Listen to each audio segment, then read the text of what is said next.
This past Saturday at sundown marked the beginning of the Islamic holy month of Ramadan. Throughout the month, adult Muslims will observe primarily through fasting, prayer, and reflection. Muslims fast from sunrise to sunset. They refrain from both eating and drinking, and they break the fast together when the sun goes down. Prayers, salah, continue as they do on any other day. Muslims pray salah 5 times per day. This year, Ramadan ends on July 28th at sundown. The holy month made headlines just yesterday when the U.S. faced Belgium in a World Cup match. Belgium has 4 Muslim players, and all 4 decided not to observe Ramadan fasting while participating in the World Cup. We are joined this morning by Seemi Ahmed. Seemi is quite a busy woman. She serves as a member of the Board of Trustees at the Islamic Center of Long Island over in Westbury. She's the co-chair of the Muslim Peace Coalition. She's a member of the Nassau County Human Rights Commission, and she is the Muslim chaplain here at Hofstra University. Seemi, good morning, and thank you so much for joining us this morning to discuss the Holy Month. Good morning, Rebecca. How are you? Well, very well, thank you. So let's begin with the basics for those of our listeners who are unfamiliar with Ramadan. Can you tell us about the story behind the holy month and the practices that are observed during the time? Okay. Ramadan, as Muslims, we follow the lunar calendar, and this is the 9th month of the lunar calendar. And this is one of the 5 pillars or tenets of Islam. All Muslims are required to fast during the month of Ramadan, and if they are not able to do so, they can feed a person, that cannot afford to do so, a poor person. If they are ill or if they are not able to fast, they can do that. And Ramadan is the month. It is very important for us because the Quran, which is our holy scripture, was revealed in this month. And the revelation started in Ramadan and it ended in Ramadan. It was over a period of 23 years that the whole Quran was revealed by Angel Gabriel to Prophet Muhammad, peace be upon him. And Ramadan helps us, increase God consciousness. It not only helps us to become more spiritual and remember God, but at the same time, we can empathize with people that are less fortunate, who do not have enough to eat, around the world. It teaches self-discipline. Great. And then the Prophet Muhammad, peace be upon him, he was always encouraging us to be very spiritual. So Muslims try to give a lot of charity during this month, and we have mandatory charity, which is called zakat. And most Muslims try to give it during this month because it's considered more blessed to give it in this month, even though we are allowed to give it any time during the year. Okay. Yeah. And you said, so Islam follows the lunar calendar, and so that would mean that Ramadan does not always fall on the same days of the year. Is that true? Yes, because the lunar calendar is about 10 or 11 days shorter than the Gregorian calendar. So it can come anytime during the year. So right now, the fast is quite long because the days are long, But we also had it during the winter a few years back, and it was a really short day. So it was much easier. Interesting. Okay. And in our introduction, I mentioned the 4 Belgium soccer players who opted not to fast while competing for the World Cup. And while I'm certainly not here to judge the decisions of the 4 men, the headlines led me to the question, who fasts and who is exempt? And when does a child become an adult who is expected to fast? Okay. If you are sick or if you are, very old, unable to fast, then you can be exempted, but you, as I said, you feed another person who cannot afford to, feed himself. But also people that may be, out of commission for a little while, but they'll have to make up the fast later on. So these players, they will be making up the fast later on. They're not exempted as such. Okay. Because they're not ill or anything. Okay, as far as a child is concerned, when a child reaches puberty, that's when they are required to start fasting. Okay. Now, it's interesting when looking at the professional athletes, at the Belgian soccer players who decided to fast. I can recall when I was in middle school, high school, there was a player, Hakeem Olajuwon, in the National Basketball Association, who was a devout Muslim, originally from Nigeria, who, during basketball season, one year I can specifically remember when Ramadan fell in the wintertime, so during basketball season, he did fast and was able to still compete at a very high level. So, Seemi, is this something that would, I mean, what would be the reaction to people like the Belgian soccer players? Do you think that anyone will be upset with them, or do you think that people will say, well, it's okay? I mean, sports in our culture all around the world has become such an important thing to people. Do you think that this is something that the Muslim world would react negatively to or positively to? Well, Eric, actually, in Islam, we have personal accountability. So basically, it's very personal how observant a person is. So some people may feel, okay, I'm going to make it up later. Whereas others would feel that we can absolutely not, afford to miss these fasts. Right. So it's a very personal thing, and each person is accountable to God for their own actions. So we really cannot judge anybody on that. Makes sense to me. So another question I have is, in your opinion, is it more challenging for Muslims to observe Ramadan in countries where Muslims do not represent a majority? So in other words, when religion is woven into everyday life as it is more so in, say, Pakistan, is it a little easier for Muslims to pray and fast because it is the common practice in those countries? Yeah, I would say so. Even though, I'm from India and I was raised in India, I never had a problem with that. Even though India has a majority Hindu population, but I never had a problem. The problem could be that you see people eating and you feel like eating yourself. Sure.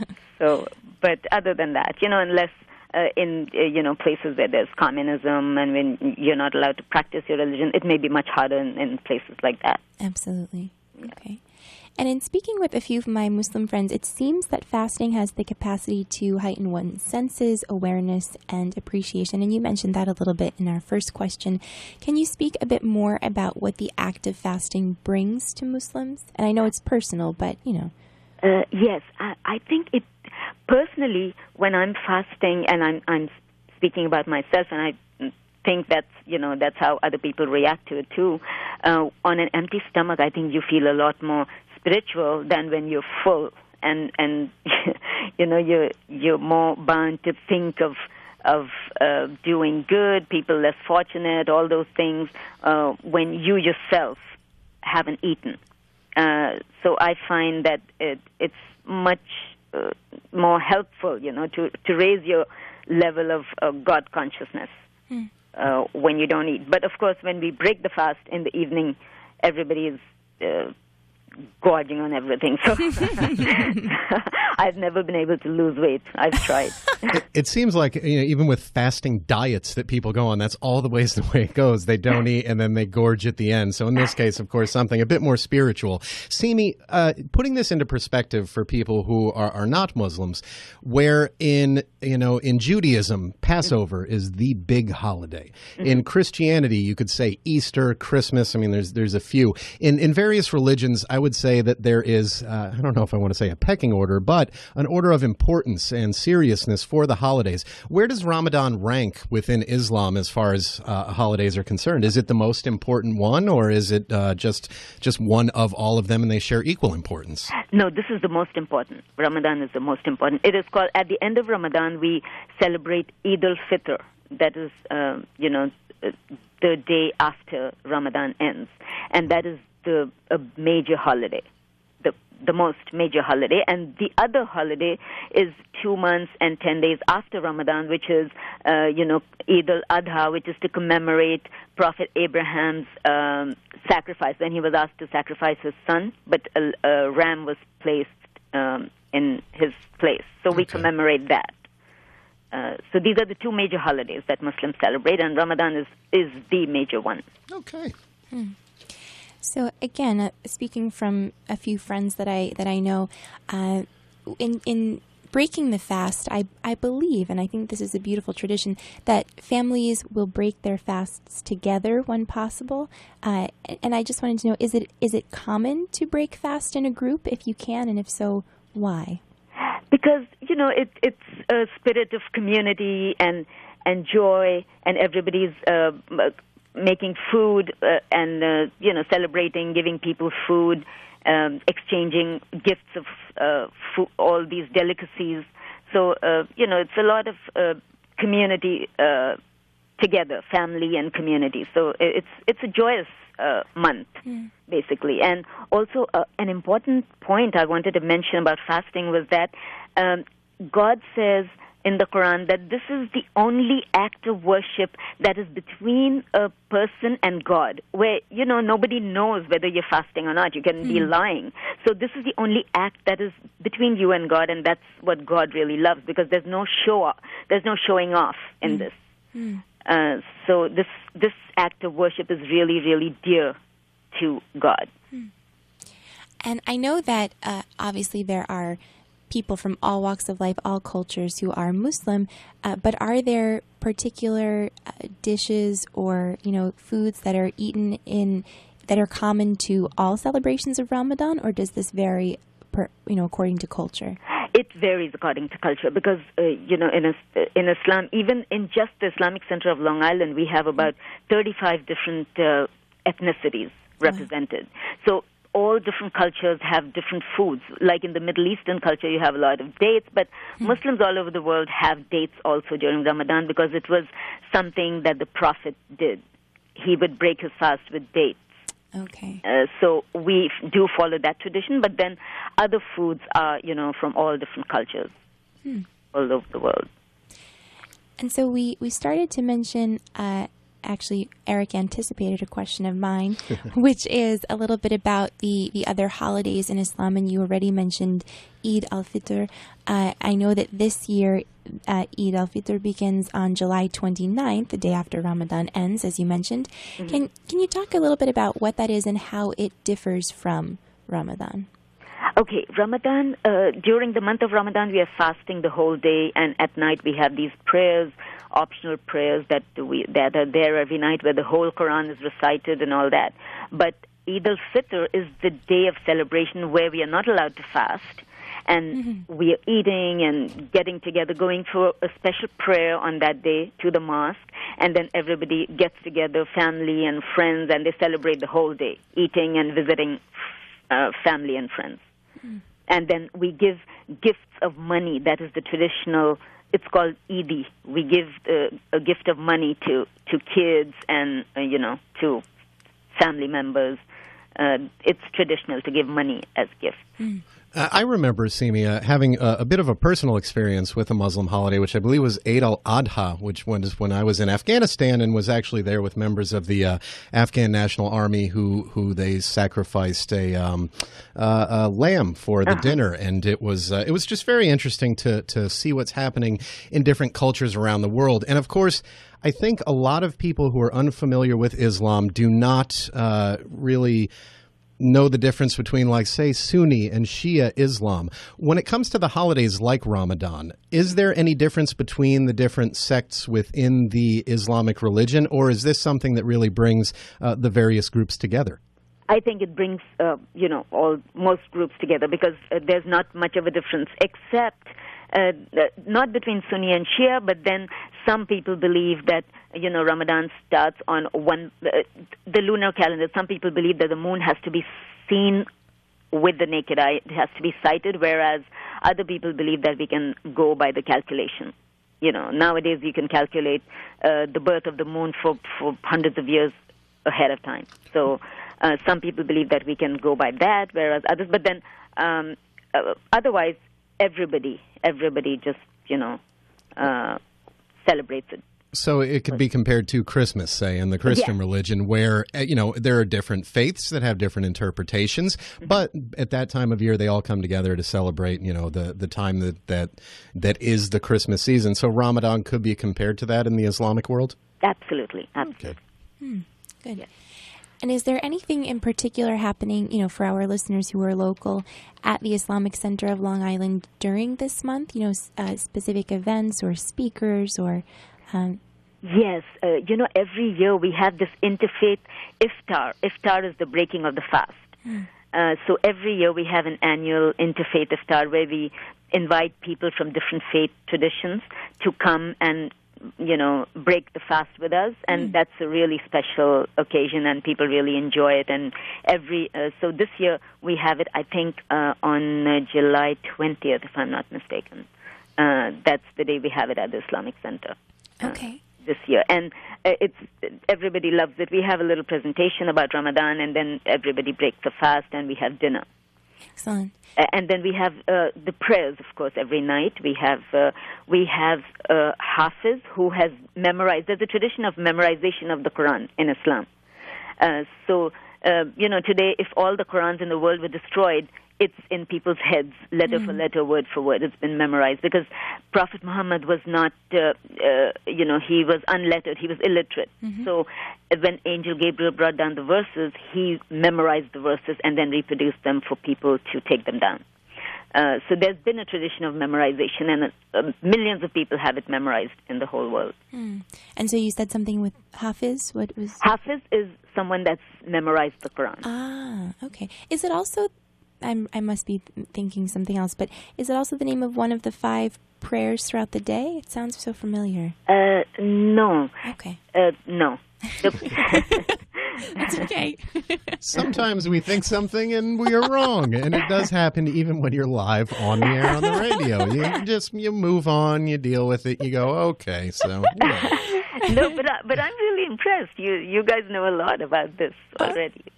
Yeah, well, you do a little bit of research and it goes a long way. Of course, in Rebecca's case, in this case, I think she did quite a bit of research based on the questions that she has, where I'm going just off of what I've had real world experience. Yeah, a little bit. Great. So in terms of the interfaith iftar, if people are interested, they can go to icliny.org. Is that the best place? Yes. Okay. Excellent. And I know I was on the website too. That's also where you can find, the times for the 5 prayers, none of which are Hafiz. You can find quite a lot of information, some verses, and there's lots there. There's so much going on at the center, I know. Right. There are always activities going on. Excellent. Yes. Most of them are listed on the website. Perfect. Is there anything else that you would like to share before we let you save your voice and energy for the rest of the day? No, I really appreciate you doing this, and I think it's a really important month for us. And the night of the 26th of Ramadan is a very special night where people pray all night, and the Quran states that we ask for mercy from God and forgiveness and for redemption from hellfire. So these are the things that we really pray for during Ramadan. And so I just wish everybody luck with the long fast. Yes, especially the long days, like you said. I think the sun comes up at 1 a.m. now and goes down at about 11 p.m., so it sure seems like it. When I get up to do the radio show at 5 o'clock, the sun is already up, so it's a bit rough. Now, one last question for you, Seemi, that just brought to my mind. With the days starting so early in the summertime, do people rise earlier in order to be able to eat something to have some energy for the day, or do people tend to just eat more at night? Like, what's the typical process, or at least in your personal case? It's very personal because I get up at 2:30 in the morning, and then I have something to eat because I find I can't go the whole day without having something. So I just have a little bit of something. But my husband and my son, they just prefer to eat at night, and they'll just get up and have a glass of water because that is something that the Prophet really encouraged, that you're supposed to get up. And it's a test for you, that you get up out of your sleep, and so they just drink a glass of water, and then they'll pray and go back to sleep. Well, if you're getting up at 2:30, I think you're passing the test. At least in my opinion, that is an early time to wake up. But you do what you got to do. You do. Yeah. So I get up and eat at that time, and then I pray the morning prayer, Fajr prayer, which is the morning prayer, and then I stay up and I have a lot of tea, so I can't fall back sleep. So I stay up and I read the Quran or do whatever I have to. So. Wonderful. Seemi, thank you so much for being with us, for sharing your personal experiences as well as information about Ramadan and Islam for us and our listeners. We appreciate it. Thank you so much, Rebecca. Thank you, Eric. It's been a pleasure. Oh, the Likewise. pleasure has been all ours.